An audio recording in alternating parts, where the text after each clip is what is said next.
Hare Krishna devotees, welcome to day 33 of our Bhakti Vaibhava seminar on Srimad Bhagavatam, Canto 6. So we are today beginning chapter 18, Deity vows to kill King Indra. First of all, our prayers.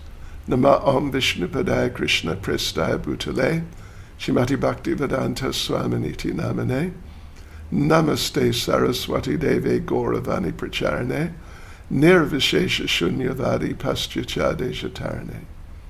Sri Krishna Chaitanya Prabhu Nityananda, Sri Advaita Gadadha Shivasadi Gaura Bhakta Vrinda, Hare Krishna, Krishna Krishna, Hare Hare, Hare Rama, Rama Rama, Hare Hare. Vanchakalpatarubhyas cha kripa sindubhya evacha, Patitanam pavanebhyo vaishnavebhyo namo namaha. Yes, so Deity vows to kill King Indra. Why would she want to do that? That's because Vritrasura and his brother Vishvarup, they were both killed by Lord Indra. And all the demon families are descended from Deity. That's why they're called Daityas, because it comes from Deity. Yeah. So therefore at some point she took a vow. You've been responsible directly, in the case of those two, Vishvarupa and Vritrasura, you were directly responsible for killing them. So I'm going to have you killed somehow or other. Prabhupada explains in his chapter summary, this chapter gives the history of Deity, the wife of Kasyapa, and how she followed a vow to have a son who would kill Indra. It also describes how Indra attempted to foil her plan by cutting to pieces the son within her womb. So there are 79 verses in this section, many, many verses. But the thing is, many of them have no purport or very small purports, because a lot of them are lists, or some of them are lists. Yeah. So anyway, these 79 verses we've divided into 3 sections. The first one, from verse 1 to verse 9, is called More Sons of Aditi. See, there's Deity, who mothered the demons, and then there's Aditi, who was the mother of the demigods. So this is now more sons of Aditi, because we already heard a whole lot of sons and other children coming from Aditi. Then the second section, from verse 10 to verse 19, the sons of Deity. Then the third section, from verse 20 to verse 79, that must be the longest section in the whole Bhagavatam. Anyway, I don't know, but it's long. Why did Indra convert some sons of Deity into demigods? Yeah. Good question. Right. Yes, some of the sons of Deity, they became demigods. Otherwise they'd be demons. That was certainly the normal program for people like that. For any sons of Deity, they'd become demons. All right, anyway, let's get into it, devotees. First section, verse 1 to verse 9, more sons of Aditi. And we'll just read through that. We'll encounter a purport or two here and there, but we'll just read through. So verse 1, Shukadev Goswami said, Prishni, who is the wife of Savita, the fifth of the 12 sons of Aditi, gave birth to 3 daughters, Savitri, Vyahriti, and Trayi, and the sons named Agnihota, Pashu, Soma, Chatumasya, and the 5 Mahayagyas. So just a little point is that the previous description of sons of Aditi is in the same 6th canto, but in chapter 6, from verse 38. You can look them up if you want. Verse 2, O king, Siddhi, who is the wife of Bhaga, the 6th son of Aditi, bore 3 sons, named Mahima, Vibhu, and Prabhu, and one extremely beautiful daughter whose name was Ashi. Verses 3 and 4. Datta, the 7th son of Aditi, had 4 wives named Kuhu, Sinivali, Raka, and Anumati. These wives begot 4 sons named Sayam, Darsha, Prata, and Purnamasa, respectively. The wife of Vidhata, the 8th son of Aditi, was named Kriya. In her, Vidhata begot the 5 fire gods named the Purishyas. The wife of Varuna, the 9th son of Aditi, was named Charshani. Bhrigu, the son of Brahma, took birth again from her womb. Gosh, that's interesting.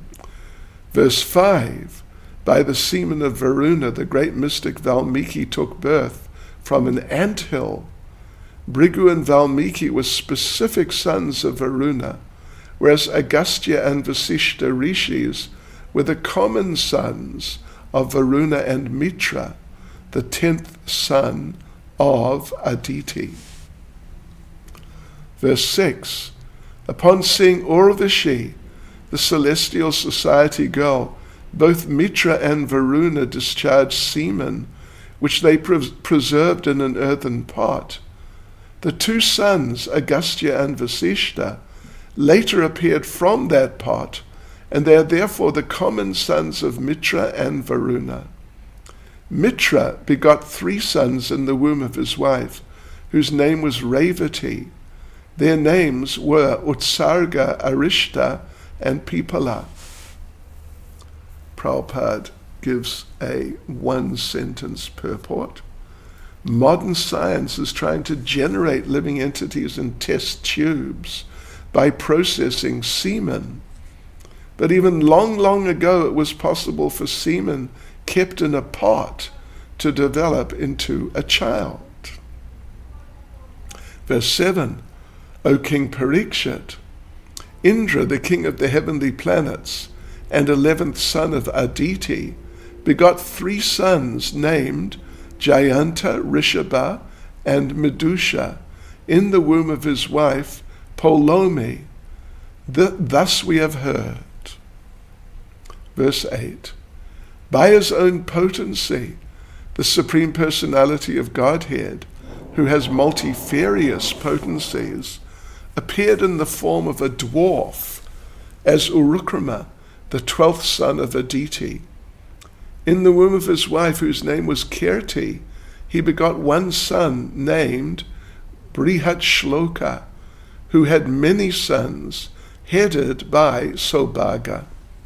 So there's a purport here, short purport. So Prabhupada, first of all, he refers to Bhagavad Gita chapter 4, verse 6. Ajopi son of Yayatma, Bhutanam Ishvaropi son, Prakritim Swamadishtaya, Sambhavam Yatma Maya.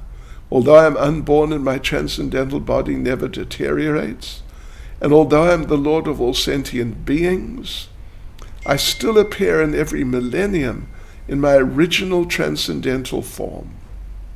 That's, the actual translation of that famous and very important verse. So the thing is, when the Lord incarnates, he doesn't need any help from the external energy. He appears by his own potency, spiritual potency, which is also called Maya. Prabhupada concludes the purport by saying, it is said, Maya Mayam Vishnum Pravadanti Manishana. The body accepted by the Supreme Personality of Godhead is called Maya Maya. This does not mean that he is formed of the external energy. This Maya refers to his internal potency. Verse 9. Later in the 8th canto of Srimad Bhagavatam, I shall describe how Urukrama, Lord Vamanadev, appeared as the son of the great sage Kashyapa, and how he covered the 3 worlds with 3 steps. I shall describe the uncommon activities he performed, his qualities, his power, and how he took birth from the womb of Aditi. All right, so now, second section from verse 10 to verse 19, the sons of Diti. And again, we just will read through because there's just one short purport to the last verse of all these verses. Okay, verse 10. Now let me describe the sons of Diti, who were begotten by Kashyapa, but who became demons. In this demoniac family, the great devotee Prahlad Maharaj appeared, and Bali Maharaj also appeared in that family. The demons are technically known as Daityas because they proceeded from the womb of Diti. Verse 11. First the 2 sons named Hiranyakashipu and Hiranyaksha took birth from Diti's womb. Both of them were very powerful and were worshipped by the Daityas and Danavas. Danavas are just, another division of demons. Verses 12 and 13. The wife of Hiranyakashipu was known as Kayadu. She was the daughter of Jamba and a descendant of Danu. She gave birth to 4 consecutive sons known as Samhlada, Anuhlada, Hlada, and Prahlada. So these are that's Prahlad Maharaj, and these are his 3 brothers, Samhlada, Anuhlada, and Hlada. The sister of these 4 sons was known as Simhika. She married the demon named Viprachit and gave birth to another demon named Rahu. Famous Rahu. Verse 14. While Rahu in disguise was drinking nectar among the demigods, the Supreme Personality of Godhead severed his head. The wife of Samlada was named Kriti. By union with Samhlada, Kriti gave birth to a son named Panchajana. Verse 15. The wife of Hlada was named Damani. She gave birth to 2 sons named Vatapi and Ilvala. When Agastya Muni became Ilvala's guest, Ilvala served him a feast by cooking Vatapi, who was in the shape of a ram. Krishna. Wow. Okay. That's bizarre, isn't it? So Vatapi is one of the sons of Hlada's wife, of Hlada and his wife Damani. Boy, oh boy. Verse 16. The wife of Anuhlada was named Surya. She gave birth to 2 sons named Bhaskala and Mahisha. Prahlad had one son, Virochana, whose wife gave birth to Bali Maharaj. Verse 17. Thereafter Bali Maharaj begot 100 sons in the womb of Ashana. Of these 100 sons, King Bana was the eldest. The activities of Bali Maharaj, which are very laudable, will be described later in the 8th canto. Verse 18. Since King Bana was a great worshipper of Lord Shiva, He became one of Lord Shiva's most celebrated associates.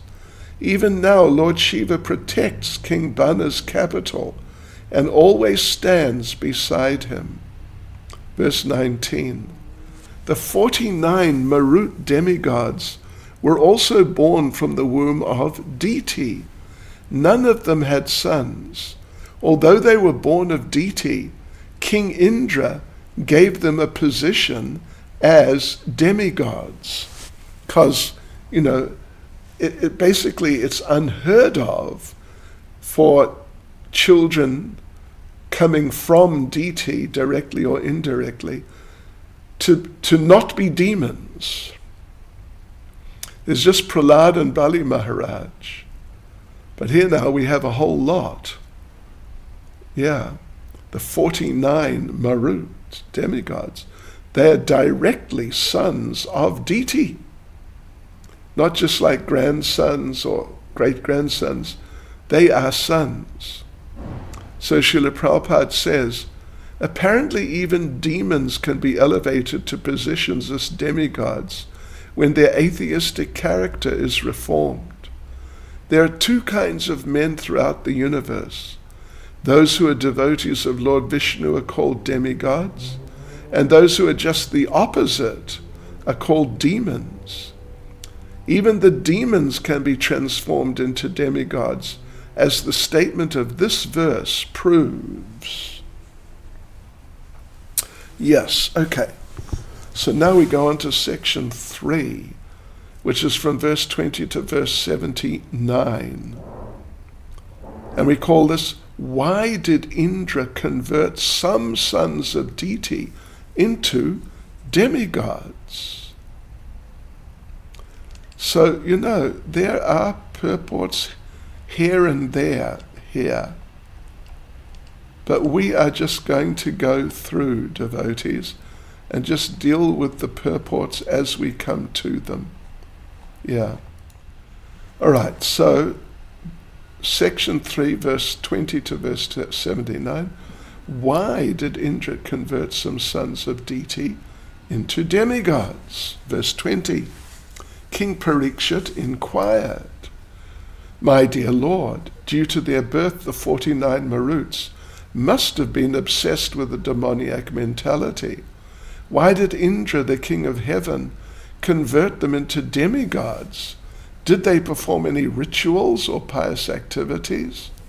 21. My dear Brahman, I and all the sages present with me are eager to know about this. Therefore, O great soul, kindly explain to us the reason. Verse 22. Sri Suta Goswami said, O great sage Shonika, after hearing Maharaj Parikshit speak respectfully and briefly on topics essential to hear, Shukadev Goswami, who is well aware of everything, praised his endeavor with great pleasure and replied.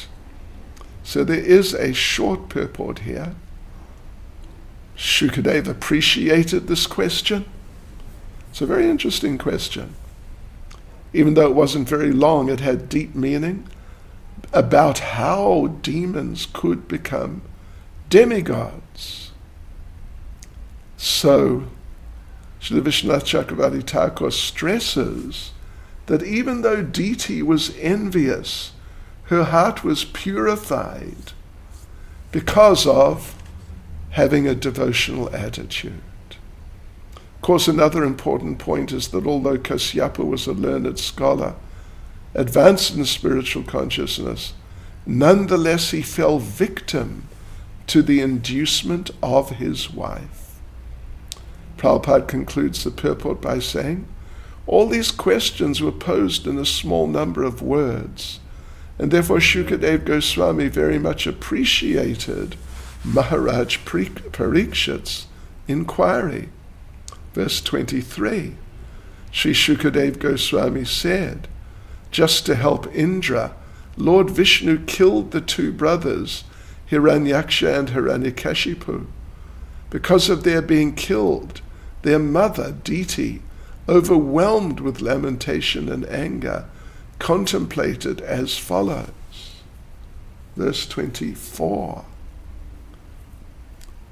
Lord Indra, who's very fond of sense gratification, has killed the two brothers Hiranyaksha and Hiranyakashipu by means of Lord Vishnu.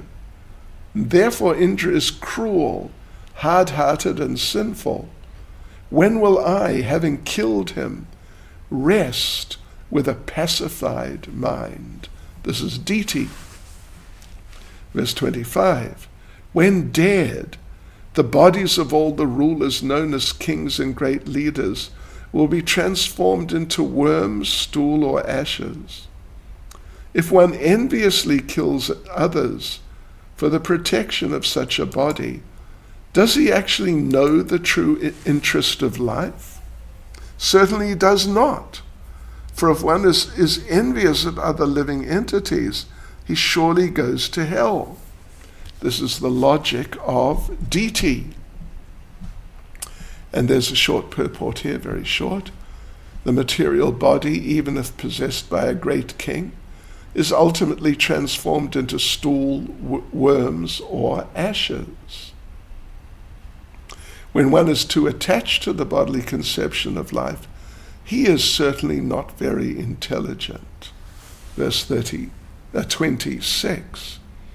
Diti thought, Indra considers his body eternal, and thus he has become unrestrained. I therefore wish to have a son who can remove Indra's madness. Let me adopt some means to help me in this. Okay, there's another very short purport. One who is in the bodily conception of life is compared in the Shastras to animals, like cows and asses. Diti wanted to punish Indra, who had become like a lower animal. This is how she feels. Verses 27 and 28. Thinking in this way with the desire for a son to kill Indra, Diti began constantly acting to satisfy Kashyapa by her pleasing behavior. O king, Diti always carried out Kashyapa's orders very faithfully, as he desired.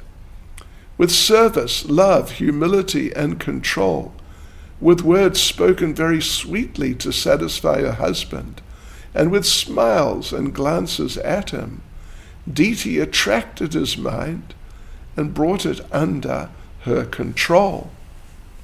And again, a very short purport. When a woman wants to endear herself to a husband and make him very faithful, she must try to please him in all respects.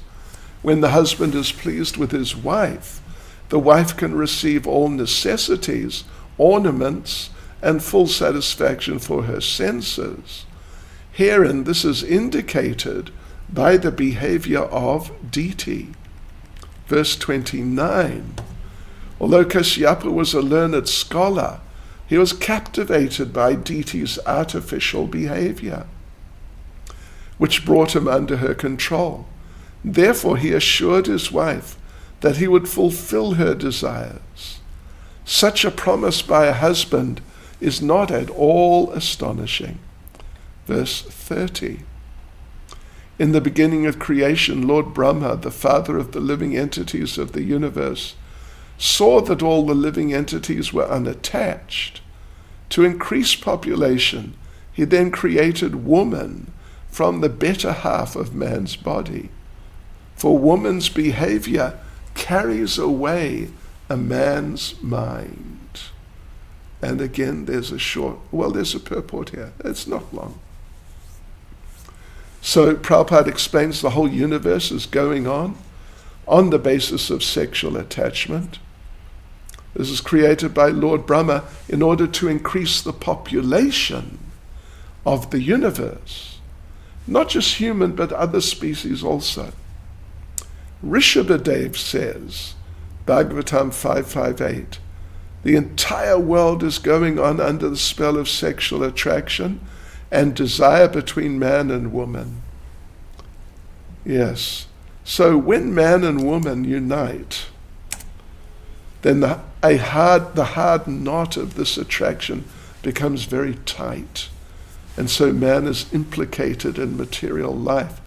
And this is the illusion of material life, of the material world. And it acted on Kashyapa, even though he was learned, spiritually learned also.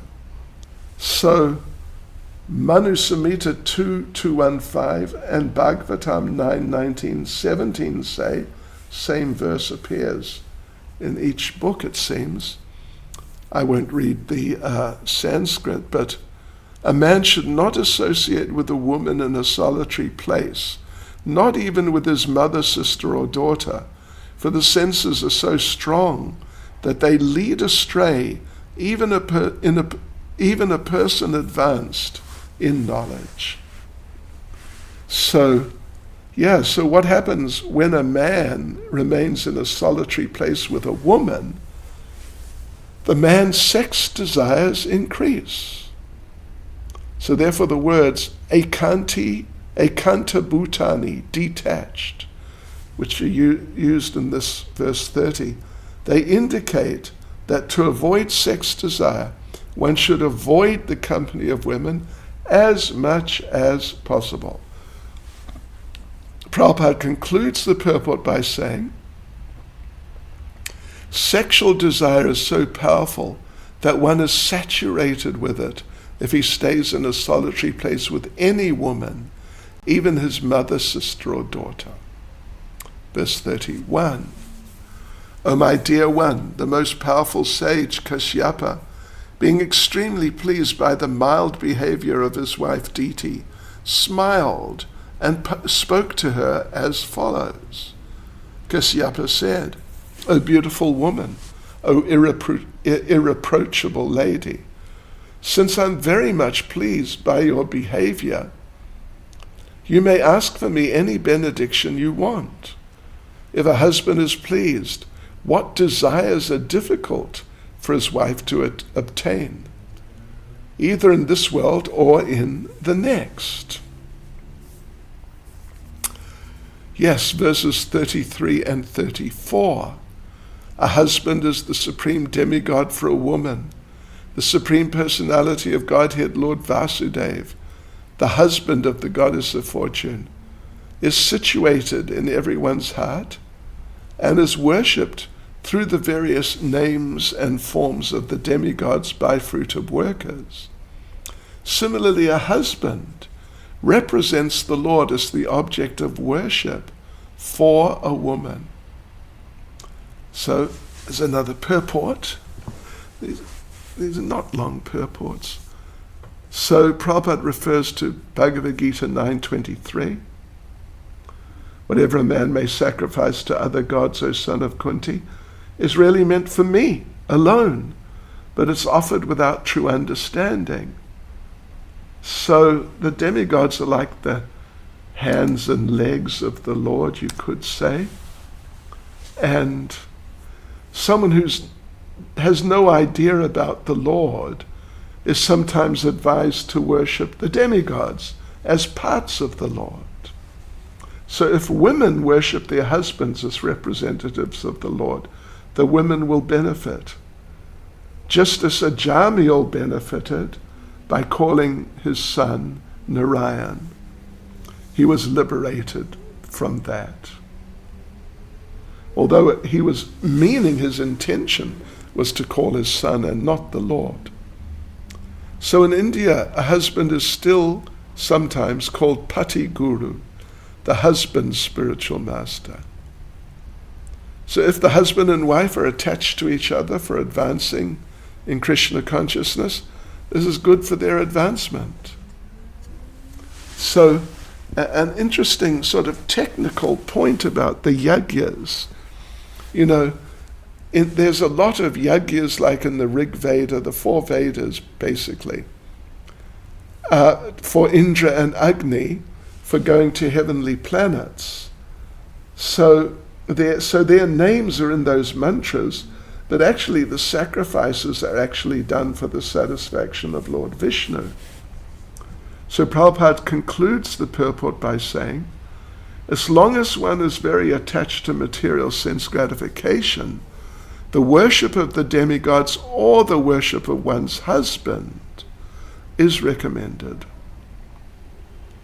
Verse 35, my dear wife, whose body is so beautiful, your waist being thin. A conscientious wife should be chaste and should abide by the orders of her husband. She should very devoutly worship her husband as a representative of Vasudeva, Krishna. 36, my dear gentle wife, because you have worshipped me with great devotion, considering me a representative of the Supreme Personality of Godhead, I shall reward you by fulfilling your desires which are unobtainable for an unchaste wife. Verse 37, Diti replied, O my husband, O great soul, I have now lost my sons. If you want to give me a benediction, I ask you for an immortal son who can kill Indra. I pray for this because Indra, with the help of Vishnu, has killed my two sons, Hiranyaksha and Hiranyakashipu. So, yes, let's have a look at the short purport. The term Indrahanam means one who can kill Indra, but also one who follows Indra. Amrityum refers to demigods who don't die like humans. They have long durations of life, like Brahma. Sahasrayuga Paridyantam Aharyad Brahmano Vidu. 1,000 cycles of the 4 ages are Brahma's one day. And they're also Brahma's one night. So therefore, even one of his days, 12 hours of his, is 4,300,000 years multiplied by 1,000. And that's inconceivable for an ordinary human. Therefore, the demigods are sometimes called Amara, one who has no death. So Prabhupada concludes the purport by saying, so in this material world, however, everyone has to die. Therefore, the word Amrityum indicates that Diti wanted a son who would be equal in status to the demigods. Verse 38. Upon hearing Diti's request, Kashyapa Muni was very much aggrieved. Alas, he lamented, now I face the danger of the impious act of killing Indra. So again, there's a one-sentence purport. Although Kashyapa was eager to fulfill the desire of his wife Diti, when he heard that she wanted a son to kill Indra, his jubilation was immediately reduced to nothing, because he was averse to the idea. He was opposed to the idea. 39. Kashyapa Muni thought, alas, I have now become too attached to material enjoyment. Taking advantage of this, my mind has been attracted by the illusory energy of the Supreme Personality of Godhead in the form of a woman, my wife. Therefore, I'm surely a wretched person who will glide down toward hell. Verse 40. This woman, my wife, has adopted a means that follows her nature, and therefore she's not to be blamed. But I am a man. Therefore all condemnation upon me. I'm not at all conversant with what is good for me, since I could not control my senses. Okay, so let's have a look at the purport. Prabhupada points out it's the natural instinct of a woman to enjoy the material world, and she induces her husband to do so by satisfying his tongue, belly, and genitals. A woman is expert in cooking palatable dishes, so she can easily satisfy her husband in eating. And when he eats nicely, his belly is satisfied, then his genitals become strong. And Prabhupada says, especially with those who eat meat and drink wine, etc., it works like that. then the husband becomes sexually inclined. So sexual inclinations are not meant for spiritual progress, but for gliding down to hell. Therefore Kashyapa is lamenting. And therefore household life is risky unless one is well trained and the wife is a good follower of the husband. The husband should be trained from childhood. As Prahlad says in the 7th Canto, chapter 6, verse 1. So during the brahmachari time, one should be taught to become expert in Bhagavat Dharma, devotional service. Then when he marries, if the wife is faithful to him, that relationship will be very desirable. But a relationship between husband and wife without spiritual consciousness, just for sense gratification, is not good at all. So Prabhupada concludes the purport by saying, it is said in Srimad Bhagavatam 12.2.3 that especially in this age, Kali Yuga, Dampatye Buruchir Hetu, the relationship between husband and wife will be based on sexual power. Therefore, household life in this Kali Yuga is extremely dangerous unless both the wife and husband are devotees, take to Krishna consciousness. 41. A woman's face is as attractive and beautiful as a blossoming lotus flower during autumn. Her words are very sweet and they give pleasure to the ear. But if we study a woman's heart, we can understand it to be extremely sharp, like the blade of a razor. In these circumstances, who could understand the dealings of a woman? So there's a purport here, quite a long purport actually, the longest purport I think in the chapter. So Prabhupada says this is very good depiction of woman by Kashyapa. They're known as the fair sex, and especially around the age of 16 or 17, they're very attractive to men, and therefore the woman's face is compared to a blossoming lotus flower in autumn. Just as the lotus is very beautiful, a woman at the threshold of youthful beauty is extremely attractive. Their singing is very nice. So now women are cinema artist singers, very popular. And Prabhupada says, some of them earn a lot. So Lord Chaitanya taught that a woman's singing is dangerous because they can make a sannyasi fall victim to woman. Sannyas particularly means giving up the company of women, not hearing their voices or seeing their beautiful faces. Otherwise one's sure to fall down. And the classic example is Vishvamitra with Menaka. So a man who wants to advance spiritually must be careful not to see a woman's face or hear a woman's voice. Yeah, Prabhupada says, to see a woman's face and appreciate its beauty, or to hear a woman's voice and appreciate her singing as very nice, is a subtle fall down for a brahmachari or sannyasi. This is very instructive, gosh. So second paragraph, when a woman's body is beautiful and voice sweet, she is considered a trap for man. Shastra says that when a woman comes to serve a man, she should be considered like a dark well covered with grass. Yeah, you get these wells in some fields and some away in distant places, and they're covered over by grass, but if someone falls in, he may never get out.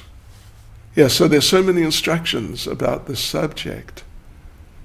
And Prabhupada says, since the attraction of the material world is based on attraction for women, Kashyapa thought, who can understand the heart of a woman? Chanaka also advised, there are two persons one should not trust, a politician and a woman. And these are authoritative Shastric injunctions. And we should therefore be very careful in our dealings with women. Third paragraph. Sometimes the Krishna consciousness movement is criticized for allowing the mingling of men and women, but actually Krishna consciousness is for everyone. In Krishna consciousness, in one sense, it doesn't matter if one is man or woman, everyone can go back to Godhead if they strictly follow the Guru and Shastra. So Prabhupada concludes the purport by saying, we therefore request all the members of the Krishna consciousness movement, both men and women, not to be attracted by bodily features, but only to be attracted by Krishna. Then everything will be all right. Otherwise, there will be danger. 42. To satisfy their own interests, women deal with men as if the men were most dear to them, but no one is actually dear to them. Women are supposed to be very saintly, but for their own interests, they can kill even their husbands, sons, or brothers, or cause them to be killed by others. So Prabhupada makes the point, Kashyapa has expertly studied woman's nature, because, his wife is Diti, or one of his wives is Diti, and she's a heavy lady. So women are self-interested by nature, and they need to be protected from that by men, by father in childhood, husband in youth, and grown sons in old age. This is from Manu. They shouldn't be independent at any time. Yeah.